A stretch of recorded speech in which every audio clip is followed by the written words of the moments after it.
오늘 영원한 언약이라고 하는 제목으로 하나님 주신 말씀을 통해서 은혜를 나누기를 원합니다.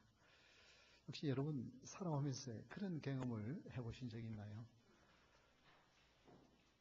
정말 흔히 말하는 땅 짚고 헤엄치기로 이건 분명히 다 이건 안 될 수가 없다. 이건 분명한 일이다. 그렇게 하는데 그만 일이 실패하는 경우들을 경험해 보신 적이 있나요? 혹은 이제는 이건 도저히 안 되겠다. 이는 나는 할 수 없다. 이렇게 포기했는데 그런데 뜻하지 않게 일들이 풀려서 그 일이 이루어지는 것들을 사람 살면서 경험을 해보게 되었습니다. 이 성경을 읽으면서 종종 이렇게 하나님은 거꾸로 행하시는 분이시다. 뭘 이렇게 뒤집어. 오늘 이 본문의 말씀도 사실은 이런 말씀이에요. 예레미야 선지자를 통하여서 너희들은 다 망한다. 너희들은 다 흩어버리겠다. 그러니 회개하라 하고 하나님의 말씀을 선포를 합니다. 그런데 듣지를 않아요. 그런데 정말 바벨론이라고 하는 신흥 국가가 쳐들어와가지고 그 유다에 있는 모든 성들을 다 점령하고 이제 딱 하나 남아있는 예루살렘 성만 포위를 하고 그 포위를 한 것이 2년이 넘게 지나갑니다. 그러니 그 성 안에 있는 사람들이 점점 굶어 죽어가고 병들어 죽어가고 밖에 나가지를 못하니까 그때에 사람들이 이제 우리도 죽을 뿐만 아니라 우리 자식들도 이제 다 끝났다. 이제 모든 거 다 끝났다. 그럴 때에 주신 말씀이 오늘 이 말씀이에요. 그 앞에 보면 예레미야 32장 36절에 보면 이런 말씀이 나옵니다. 그러나 이스라엘의 하나님 여호와께서 너희가 말하는 바 칼과 기근과 전염병으로 말미암아 바벨론 왕의 손에 넘긴 바 되었다 하는 이 성에 대하여 이와 같이 말씀하십니다. 이제 이 성의 이제 망했다. 우리는 다 죽고 우리 자식들 자식들은 포로로 잡혀가고 이제는 다 끝났다. 이제 이 유다 나라는 하나님의 백성이라고 하는 이 나라는 이제는 끝이 났다. 그렇게 말할 그때에 하나님께서 주신 말씀이 오늘 읽은 본문의 말씀 중에 한번 보십시오. 이제 38절에 보면 그들은 내 백성이 되겠고 나는 그들의 하나님이 될 것입니다. 이제 하나님도 우리를 버리셨고 우리는 그의 백성도 아니고 이제는 그래서 하나님도 모르는 저 바벨론 나라가 들어와서 우리를 이미 다른 모든 성은 다 점령했고 이제 이 하나 남은 예루살렘 성마저도 없어진다. 그렇게 할 그때에 하나님께서 이렇게 말씀합니다. 영원한 언약으로 너희에게 약속을 한다고 하시는 말씀입니다. 그래서 영원한 언약은 첫 번째 38절에 그들은 내 백성이 되겠고 우리 다 같이 한번 따라 합시다. 하나님의 백성. 네, 하나님의 백성. 너희들은 내 백성이다. 그들은 하나님 필요 없다고 하나님 내버렸어요. 그리고 다른 우상들을 찾아 섬기면서 다른 강대국의 그 신들을 섬기면 우리도 좀 강하게 잘 살게 되지 않을까. 그래서 여호와 하나님 버리고 다른 신들을 섬겼어요. 그런데 하나님은 여전히 뭐라 그래요? 너희들은 내 백성.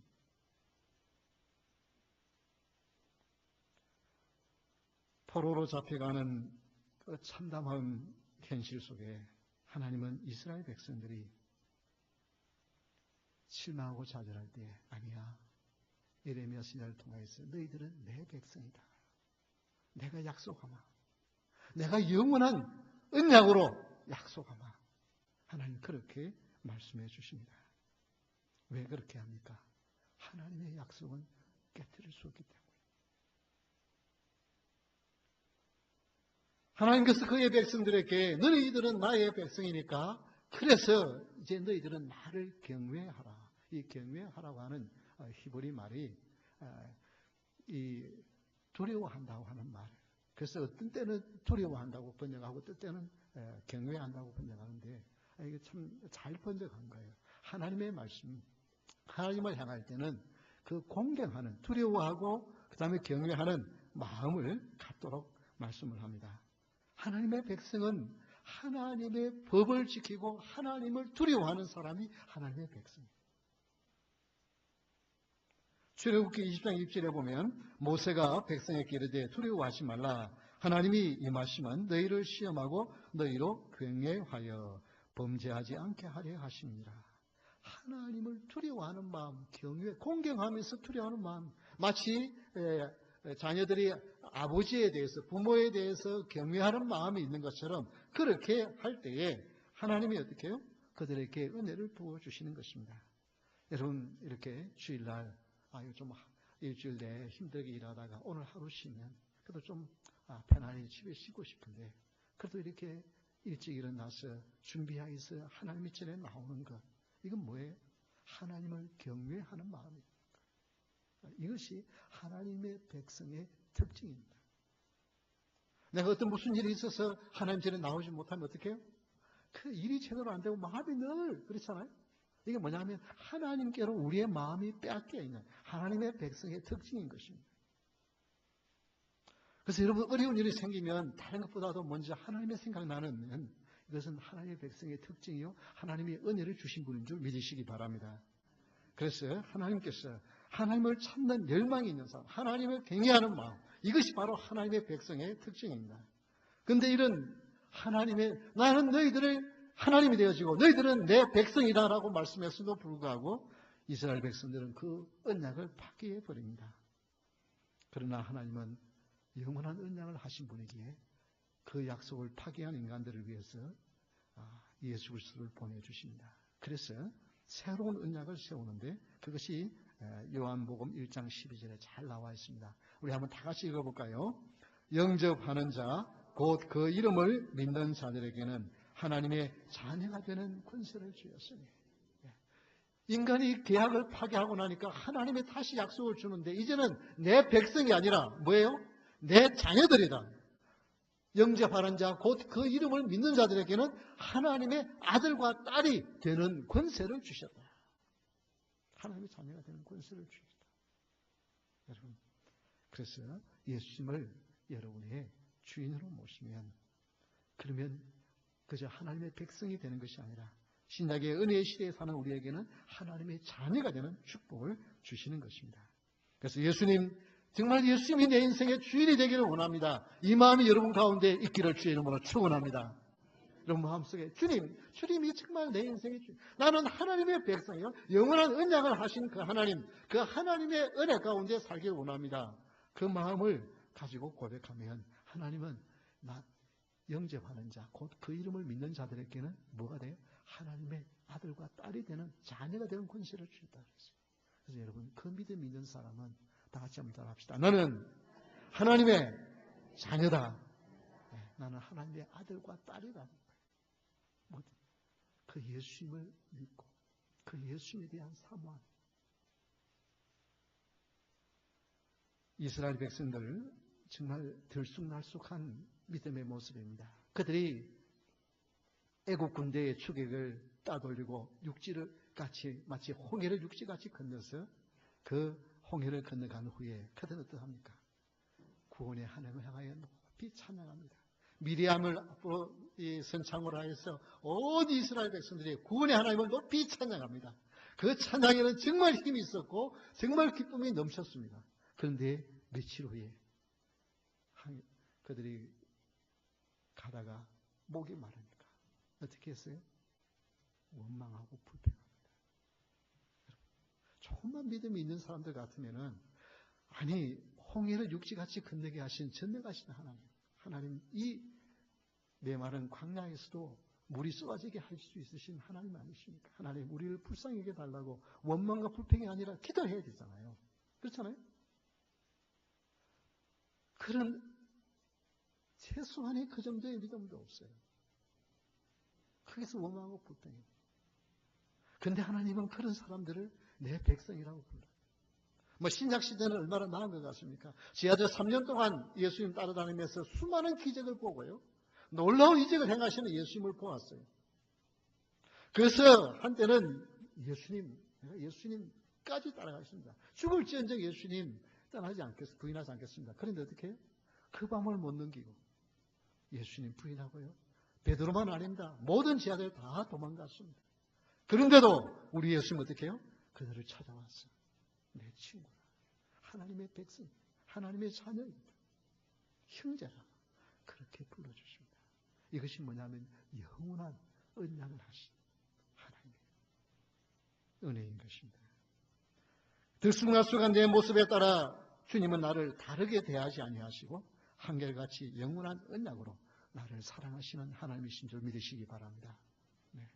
그래서 하나님께서 그렇게 실망하여 찾으라. 이제 우리는 다 끝났다고 말하는데 아니야. 내가 너의 하나님이 되었고 너희는 내 백성이기 때문에 내가 지켜줄 거야. 그 약속하시는 거예요. 그들이 잘나서가 아니라 그들이 하나님의 약속하신 백성이기 때문에 그렇습니다. 두 번째 영원한 언약은 그들을 떠나지 아니하리라. 우리 한번 따라합시다. 완벽한 동행. 네, 완벽한 동행. 떠나지 않냐. 내가 그들에게 뭘 주기 위해서, 복을 주기 위해서 그들을 떠나지 아니하리라. 완벽한 동행, 완전한 동행은 하나님밖에 하실 수가 없습니다. 그렇잖아요. 여러분 자녀들 낳아가지고 이제 가만히 들어 누워 있을 때는 그냥 우유만 주면 돼요. 그런데 어떻게 해요? 이제 뒤집고 이제 기어다니고 걷기 시작하면요. 잠깐 한눈 파면 어떻게 돼요? 그냥 뭐 일을 저질러 놓고요. 아무리 내가 아이를 잘 보려고 한다 할지라도 그렇습니다. 좀 아이 좀 뭐 크면 어떻습니까? 어머니 아버지 학교 잘 다녀오겠습니다 하고 나갔는데 어떻게?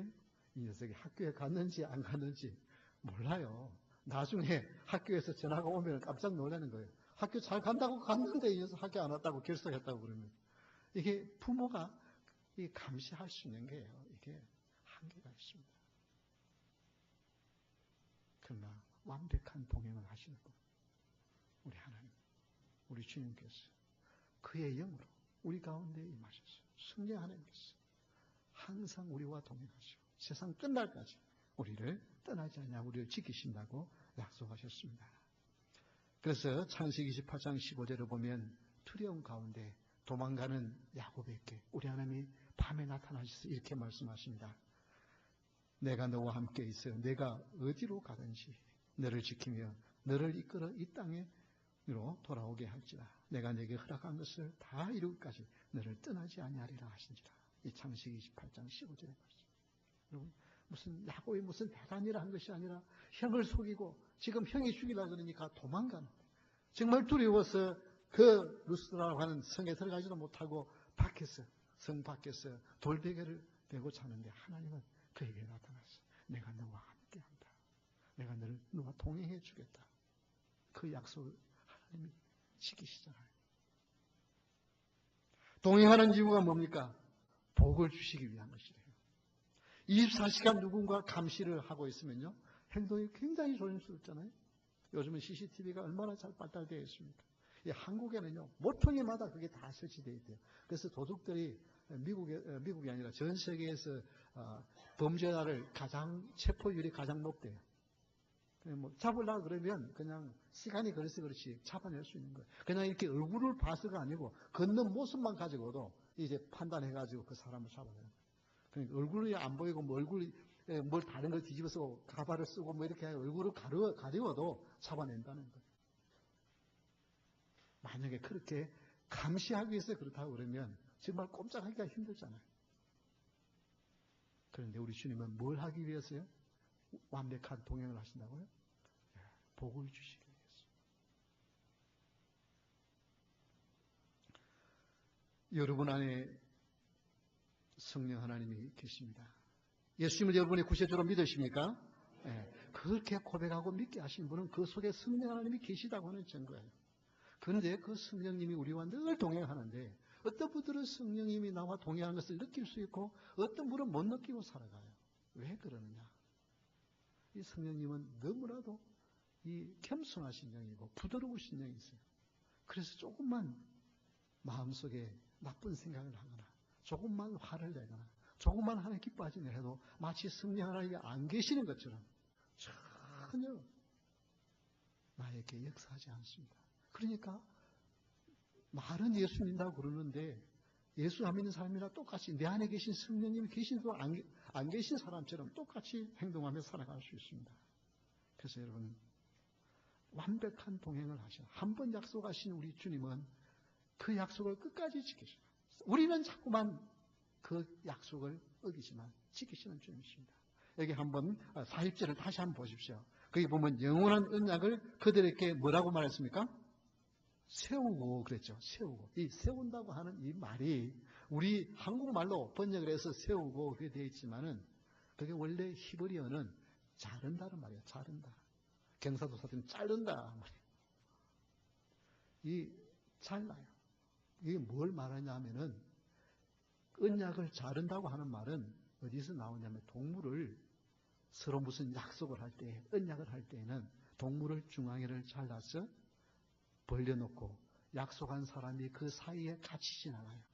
그러면서 뭐라고 말하냐면 약속을 어기면 이 동물이 반쪽 쪼개져서 죽는 것처럼 죽는다. 그렇게 죽음을 약속하고 그 길을 지나가는 거예요.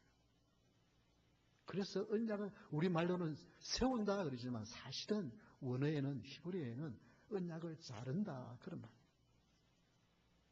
영원한 언약을 하나님이 하나님이 세우셨어요. 그런데 그 언약을 우리는 어떻게 해요? 그 언약을 못 지켜요. 그럼 우리도 죽어야 되잖아요. 근데 하나님은 아브라함의 창세기 15장 10절에 보면 아브라함이 잠든 사이에 그 동물을 쪼개놓은 그 사이로 하나님 어떻게 해요? 혼자 그 길을 지나갔어요. 왜? 같이 지나가면 어떻게 해요? 아브라함도 어기면 죽어야 되니까. 잠들어 놓고 하나님 혼자 그 길 지나갔어요.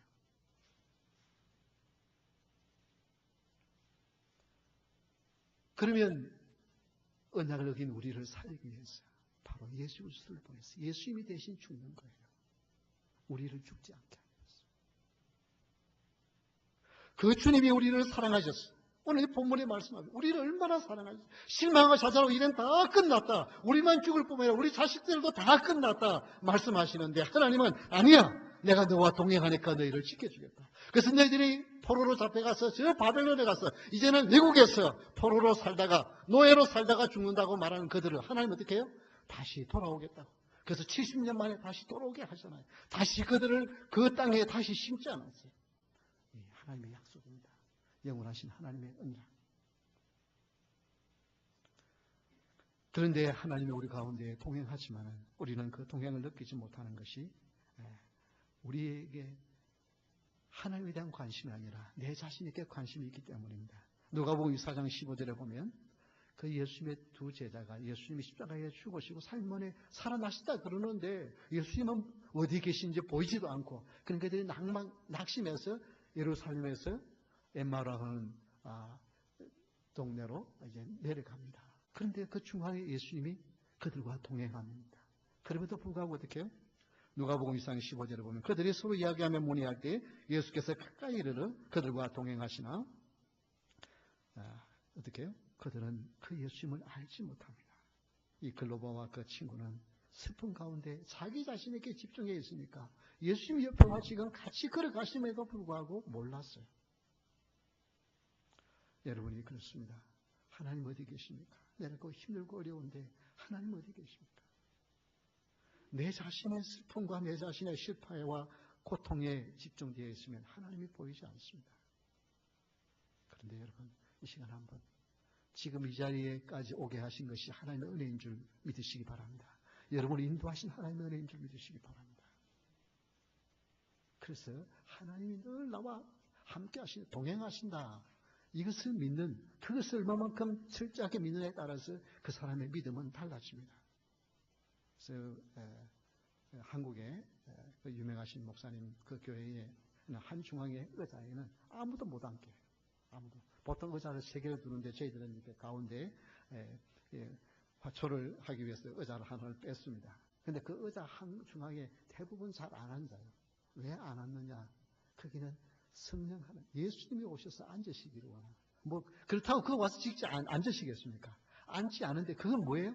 지금 내가 이렇게 설교를 하고 있지만 내 뒤에서 예수님이 보고 계신다.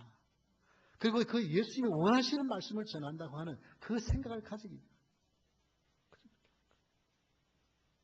그래서 이게 어디 초청을 받아서 가도 가운데 의자가 있다고 거기 가서 푹 앉는 게 굉장히 싫어요.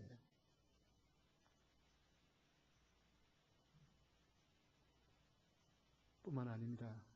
그 한국 초대교회에 아주 유명한 부흥사였던 한국교회에 큰 영향을 미치던 이승복 목사님. 그 목사님은 손을 주먹을 쥐고 다녔어요. 그래서 많은 분들이 주 목사님은 오른손이 이렇게 안 펴지는 그런 핸디캡인가 보다 그렇게 생각했어요. 그런데 악수할 때 보면 손을 펴서 쫙 악수를 해요. 그런데 그래서 왜 그렇게 하시느냐고. 예수님 손잡고 가. 예수님 손잡고. 아니 뭐 그런다고 예수님의 손에 잡힙니까? 그러나 그게 뭐예요? 생각입니다. 그 생각이 예수님과 동행한다고, 동생한다고 이 생각을 가지. 여기에 하나님의 놀라운 역사와 능력이 나타날 줄 믿으시기 바랍니다. 나와 늘 동행하시는 주. 그것은 나를 감시하시고 뭘 잘못하느냐, 잘못할 때 한 대 때리시려고 감시하고 동행하는 것이 아니라 나에게 복을 주시려고, 나에게 은혜를 주시고 나를 보호하시고 인도하시려고 나와 동행하시는 주님, 그 주님 동행하시겠다고 약속하신 분이 바로 영원한 언약을 세우신 분이십니다.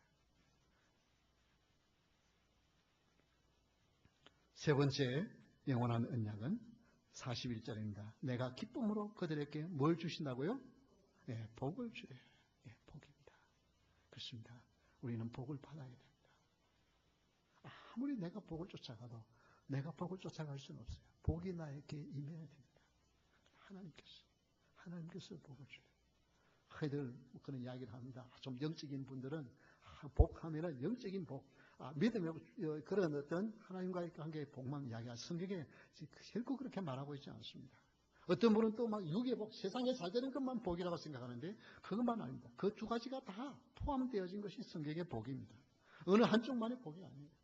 그래서 우리 예수 믿는 사람들은 믿음의 복도 받아요. 그래서 내 영혼이 잘된 같이 범사에 잘되고 그 다음에 어떻게 해요? 강건해지는 그런 축복의 길을 주의 이름으로 축원합니다. 그 복을 주시기를 우리 주님이 원하시는 줄 믿으시기 바랍니다. 내가 무슨 어려움을 당하면 하나님 내가 잘못했으니까 이렇게 고생하게 하실 거야. 뭐 하나님 나에게 벌을 주실 거야. 그 생각은 아닙니다. 예, 하나님이 우리에게 믿음을 주시기 위해서 때로는 매를 때리십니다. 그러나 그 매는 뭘 하기 위한 거예요? 벌 주기 위한 것이 아니고 뭐 하기 위한 것이라고요? 복 주시기 위한 관문입니다.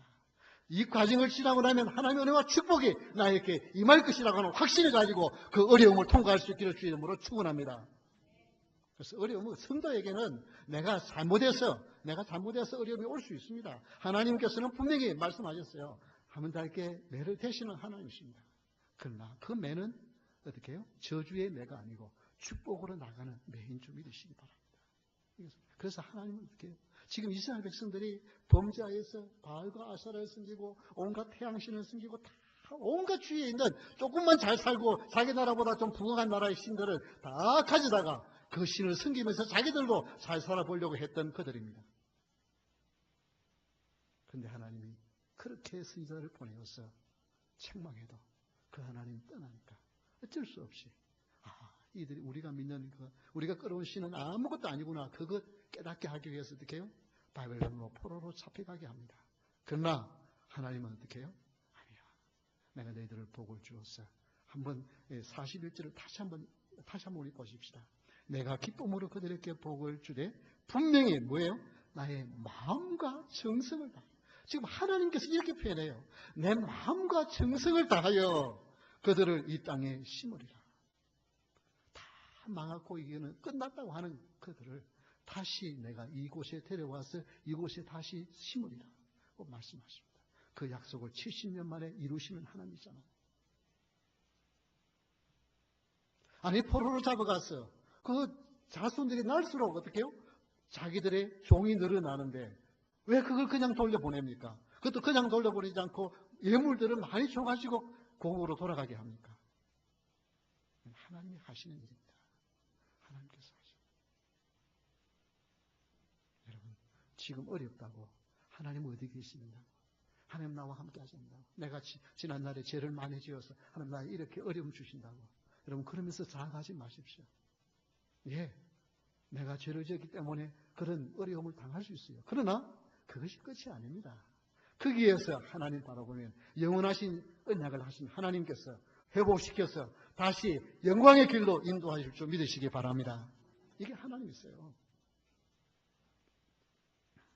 창세기 5장 2절에 보면 남자와 여자를 창조하셨고 그들이 창조되던 날에 하나님이 그들에게 복을 주시고 그들의 이름을 사람이라 일컫으셨더라. 하나님께서 아예 남자와 여자로 창조하시고 그들이 뭘 행하기 전에 하나님이 복을 주셨어요.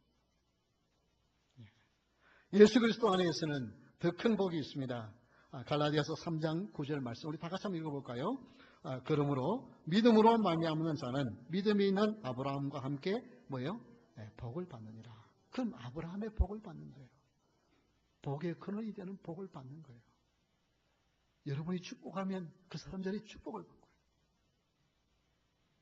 여러분들이 고통스러워서 혹시 누구에 대해서 한번 저주하면요, 그 사람이 어려움을 당해요. 근데 그 내가 이 기도에 능력이 있다 그렇게 생각하지 마십시오. 근데 그건 나하고 저중에 다 회개해야 될 일이에요. 여러분이 하나님의 백성이기 때문에 하나님의 은혜와 복을 주세요.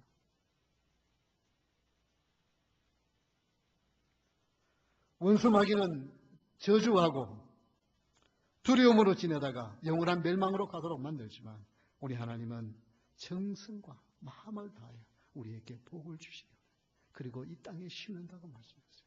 여러분 그 땅이 어디입니까? 팔레스틴 땅입니까? 팔레스틴 땅은 지금도 그들은 편하게 살지 못해요. 팔레스틴 사람들과 늘 긴장 가운데 살아야 돼요. 그 가보니까요. 초등학생들이 그런 그 성경에 나오는 성들, 아이성이라든지 뭐 성경에 나오는 그런 성들이 있지 않습니까? 그런 성들에 자기들도 이게 한번 가는데요. 보니까 총을 군인들이 늘 동행해요. 아이들이 그러니까 그런 지역을 이렇게 다니는데 그러니까 뭐 수학여행 같이 뭐 수학여행이라 할까요? 그런 길을 가는데 다 군인들이 총을 가지고 지키더라고요. 아이들 따라가요. 그러니까 언제 어디 있어? 이 팔레스틴 사람들이나 주위 사람들이 총격을 가올지 모르니까 초등학교 학생들 한 몇십 명 데리고 가는데도 늘 총을 가진 사람이 따라다니더라고요. 그런 나라예요. 거기가 축복의 땅입니까? 아닙니다. 하나님을 섬기는 자리가 축복의 자리인 줄 믿으시기 바랍니다. 오늘 여러분이 이렇게 예배하려고 이 자리에 앉아있는 이 자리가 축복의 자리예요. 그래서 여러분 예배를 귀중히 여기십시오. 어디가 축복의 자리냐 하면은 팔레스틴 땅이 아니에요. 그 땅에 다시 심겠다고 했지만은 그들이 또 범죄하니까 그들이 또 온 세계로 흩어져요. 기껏해야 1948년도에 다시 이제 나라가 회복되어졌지만 또 언제 그 나라가 없어질지 몰라요. 그러나 하나님을 섬기는 그 자리는 여러분 그것이 여러분의 가정이든 하나님께 예배하는 그 자리는 축복의 자리인 줄 믿으시기 바랍니다.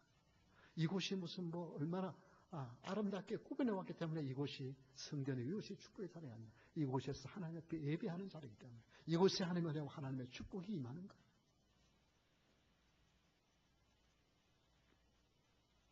그래서 예배의 자리가 영원한 언약의 축복을 받는 자리인 줄 믿고 여러분이 그런 축복의 자리로 만들 수 있기를 바랍니다. 여러분 가정에서 그래서 아침에 일어나서 하나님 앞에 감사히 기도하고 자기 전에 하나님 하루를 지나게 해서 하나님께 감사히 기도하고 그 자리가 축복의 자리가 된다니까요. 사업소에서도 가서 그냥 막 어떻게 열심히 돈만 벌려고 생각하지 말고 하나님 오늘 하루를 주께 맡게 됩니다. 하고 기도하고 그 자리에 하나님이 함께 하시고 지켜주시고 보호하시고 정말 생명의 이어 가운데서 그렇게 힘들게 일하는 분들도 있잖아요. 그런데도 하나님이 거기에서 복을 받게 하시고 지켜주시는 거예요. 여러분 이런 자리를 만들어요. 그래서 이 예배의 자리를 귀중하게 여기고 여러분 정말 믿음에 굳게 서서 하나님 영광 돌리는 귀한 여러분 되시기를 주 이름으로 축원합니다. 이것은 단순한 몇 번의 언약이 아니라 얼마만의 기간이 아니라 영원한 언약인 것입니다. 이 영원한 언약을 복을 받아 누리는 여러분 되시기를 주 이름으로 축원합니다. 우리 다 같이 서서 찬양하겠습니다.